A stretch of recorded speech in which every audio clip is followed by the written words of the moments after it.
Guys, this is lecture number 2, video number 2, Pakistan Affair. In lecture number 2, video number 1, we have talked about the role of legislature. I mean to say functions of legislature and executive. Now we are going to see the functions of judiciary. So देखते हैं जी judiciary के क्या function है. Judiciary is the third organ of government. It is one of the pillar of democracy. Democracy के लिए जी बहुत important है judiciary, ठीक है. तो जो judiciary है इसको हम देखने जा रहे हैं कि judiciary के क्या क्या functions हैं. Administration of justice सबसे पहला function है administration of justice. Second function है to determine what is law and what is the scope and meaning of it. हाँ जी, लॉ को डिफाइन करना. लॉ बनाती तो मकनना है, यानी कि लेजिस्लेचर है, पार्लियामेंट है, लेकिन लॉ है क्या है और क्या लॉ नहीं है ये किसने डिफाइन करना होता है. ये जो है ना लॉ की जो तस्हीह है, लॉ की जो दुरुस्तगी है वो किसने करनी होती है, वो करनी होती है अदलिया ने, यानी कि जुडिशियल करनी होती है. एंड सेकंड थिंग जी to give advisory opinion on matters refer to it. जो मसाइल अदलिया के सामने लाए जाते हैं, जुडिशरी के सामने जिसको कहते हैं लाए जाते हैं, उनके ऊपर एडवाइजरी ओपिनियन देना. टू इशू ऑर्डर्स और Ritz for the purpose of prevailing violation of rights and loss. हाँ जी, वायलेशन ऑफ राइट्स और लॉज की अगर वायलेशन हो रही है, जो उनको मतलब कवानीन को जो है ना उनकी खिलाफ वर्जी हो रही है या बुनियादी हकूक़ की खिलाफ वर्जी हो, तो उसके लिए इशूज़ और रिट्स वगैरह जो अदालतें जारी करती हैं, ये भी judiciary. To act as a guardian of the constitution. जो आपका आइन है उसके जो उसको आप अगर आसान ज़बान में कह रहे हैं रखवाले, लेकिन आइन को किस तरह से प्रोटेक्ट करते हैं कि आइन के जो आइन के मतलब आर्टिकल्स हैं, दिफात हैं, उनका जो इम्प्लीमेंट है मुल्क के अंदर होने वाले जो डिसीजंस हैं उनके उसको जो है ना उसको चेक करते हैं, ऑब्जर्व करते हैं कि आया कि ये मुल्क के मुताबिक हो रहा है, कानून के मुताबिक ये नहीं हो रहा. तो खैर पाकिस्तान का सिनेरियो थोड़ा डिफरेंट है. यहाँ पे तो सीन जो एक्चुअल है वो तो कुछ और है, लेकिन हम ओवरऑल की जुडिशरी की बात कर रहे हैं तो जुडिशरी के ये फंक्शंस हैं. सो लेट्स सी नाउ कि अब देखते हैं जी आगे हम टॉपिक देखते हैं कॉन्स्टिट्यूशन. क्योंकि हमने जुडिशरी की बात की तो अब हम बात करेंगे कि कॉन्स्टिट्यूशन क्या होता है, ठीक है.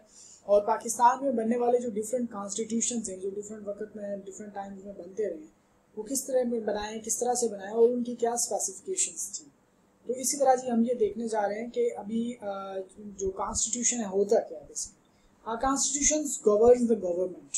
Yes, constitution governs the government means कि जो गवर्नमेंट होती है वो कॉन्स्टिट्यूशन के मुताबिक काम करना होता है. उसने गवर्नमेंट ने कॉन्स्टिट्यूशन के मुताबिक काम करना होता है, जो मुल्क का उस का आइन होता है. Constitution provides a broader set of principles, values, ideals and goals. Defines framework of government, authority, responsibilities, sanctions and limitations of various institutions of state and governments.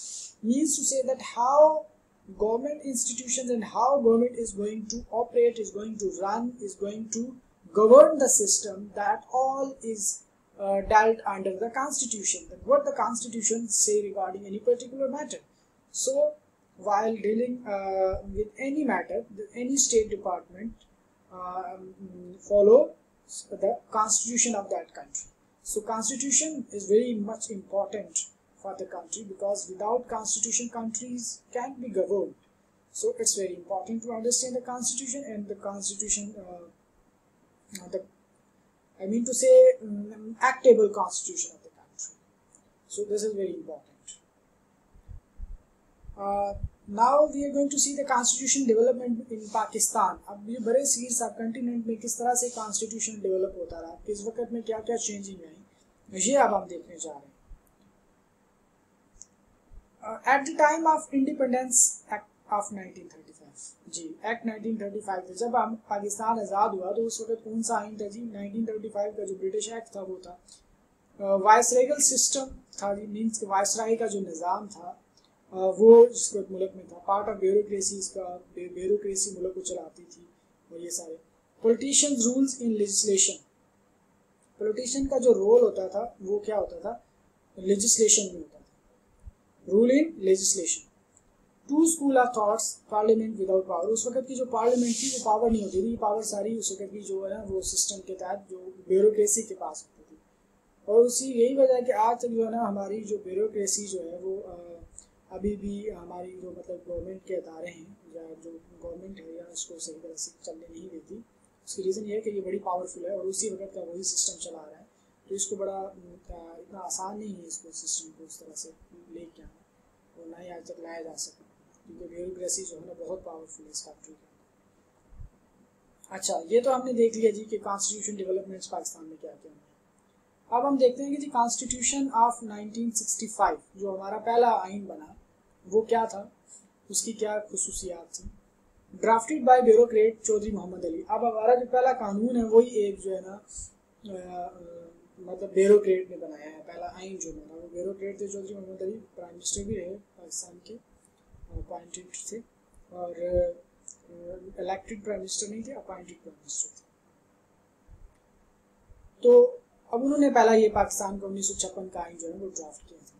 Pakistan as a federal public उसमें पाकिस्तान था। Powers divided into 3 categories, और जो powers थी उसको divide किया गया central, provincial and concurrent. Central mean के वफाकी जो हुकूमत है उसके पास पावर है, प्रोविंशियल सूबों को भी दी कंकरेंट, और म्यूचुअल जो डिस्कशन के लिए कंकरेंट लिस्ट होती है। बेसिकली कुछ ऐसे मैटर्स होते हैं जो प्रोविंशियल और सेंट्रल गवर्नमेंट के जो जिन पे वो दोनों को इख्तियार होता है, लेकिन खैर सुप्रीम अथॉरिटी यहाँ पे भी जो फेडरल या जिसको हम सेंट्रल कहते हैं वही होती है, लेकिन कुछ इश्यूज होते हैं जो जिन पे कंकरेंट लिस्ट में जो होते हैं जिनके ऊपर प्रोविंशियल गवर्नमेंट भी बनाती है और फेडरल भी। अच्छा, central has 30 items as against 61 in the interim constitution. Provincial subject list was 294 subjects as against 55। तो इस तरह से ये जी इस आर्टिकल इसकी इस कॉन्स्टिट्यूशन 1965 की कुछ स्पेसिफिकेशन थी। तो अब हम देखते हैं कॉन्स्टिट्यूशन ऑफ 1962। उसके बाद 1956 का आइन बना, 1962 का जो आइन बना वो अब वो क्या था।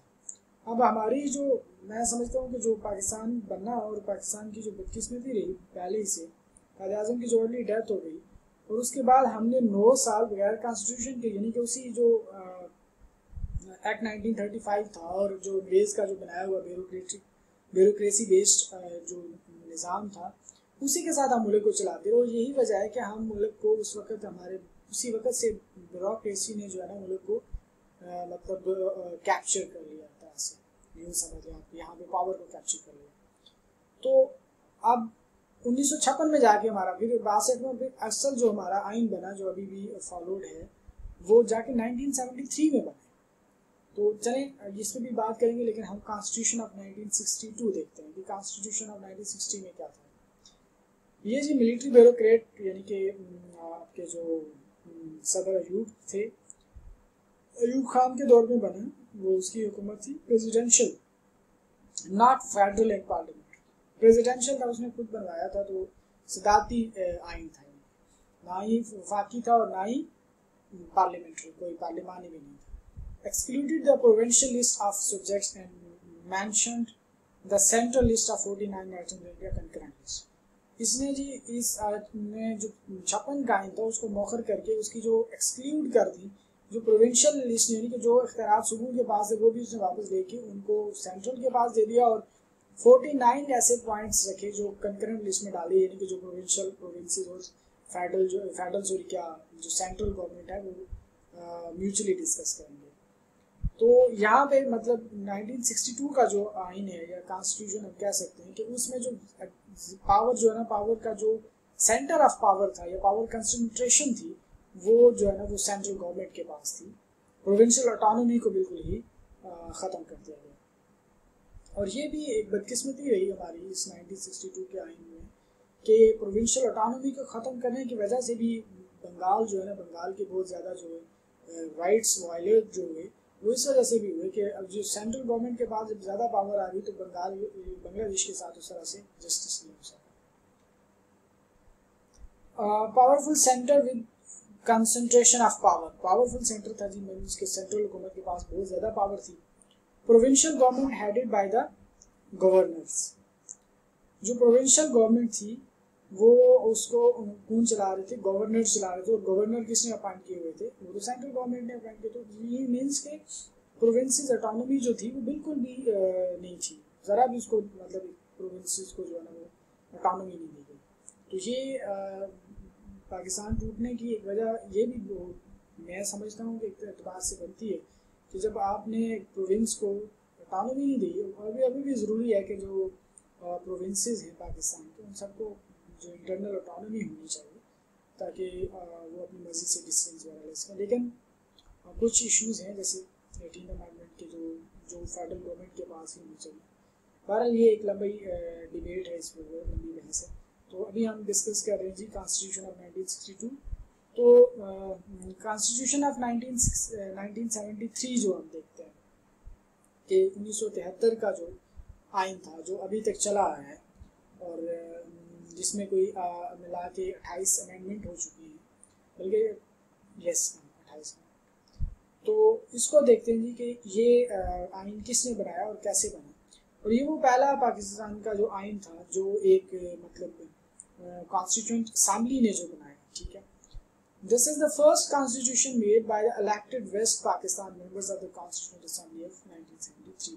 मीन्स कि ये जो है ना पाकिस्तान की जो मगरबी पाकिस्तान अभी जो मौजूद है, इस पाकिस्तान की जो असेंबली थी, कॉन्स्टिट्यूंट असेंबली थी, उसने ये आइन बनाया। इससे पहले जो आइन बना एक तो ब्यूरोक्रेट जो मोहम्मद अली ने बनाया और दूसरा मिलिट्री ने बनाया।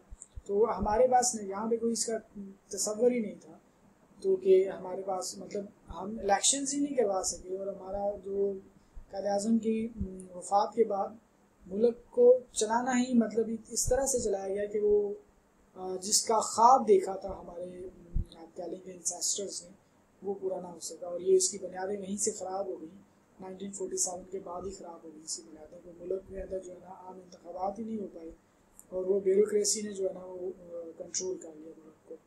तो जिसकी जो एक बड़ा मतलब जिसकी वजह से अभी तक भी मुल्क की जो डायरेक्शन है वो सीधी नहीं हो सकी। Constitution of 1973 was the result of consensus among the political parties of। ये जी पॉलिटिकल पार्टीज के कुछ जो पॉलिटिकल पार्टीज थी इनका आपस में जो इत्तेफाक हुआ इस कॉन्स्टिट्यूशन पे, तो ये कॉन्स्टिट्यूशन बनाया गया। उसमें जी पाकिस्तान पीपल्स पार्टी भुट्टो का सबसे बड़ा रोल था, पाकिस्तान पीपल्स पार्टी का हुकूमत में थी, इनका बहुत बड़ा रोल था। नेशनल अवामी पार्टी अब्दुल वली खान, जमीयत उलमाए इस्लाम मुफ्ती मामूद, जमीयत उलमाए पाकिस्तान शाह अहमद नूरानी, जमात इस्लामी प्रोफेसर अब्दुल गफूर, कौंसल मुस्लिम लीग सरदार शकूर हयात। तो ये जो इम्पोर्टेंट या बड़े नाम मैं कह सकता हूँ कि या बड़ी जमातें थी जिन्होंने 1973 का जो आइन है उसको मिलकर म्यूचुअल कंसेंसस के साथ ड्राफ्ट किया और इतने मतलब बड़े लोग इसमें शामिल रहे। तो ये कानून जो है ना अभी तक जो आइन है कुछ तरमीम के साथ चल रहा है। तो अब जी हम it was passed on April 10, 1973। इसकी जो पास अक्सर एमसीक्यूज आ जाता है कि जो 1973 का जो कॉन्स्टिट्यूशन है ये कब पास हुआ था, तो ये इसकी डेट एमसीक्यूज के लिए आप याद रख सकते हैं कि ये अप्रैल 10, 1973 में हुआ था। अब जो नेक्स्ट लेक्चर में हम इसकी मेन नेक्स्ट वीडियो में हम इसकी मेन कैरेक्टरिस्टिक्स देखेंगे। तो वीडियो नंबर 3 में हम देखते हैं कि जी 1973 के आइन की जो है ना वो मेन कैरेक्टरिस्टिक्स क्या है।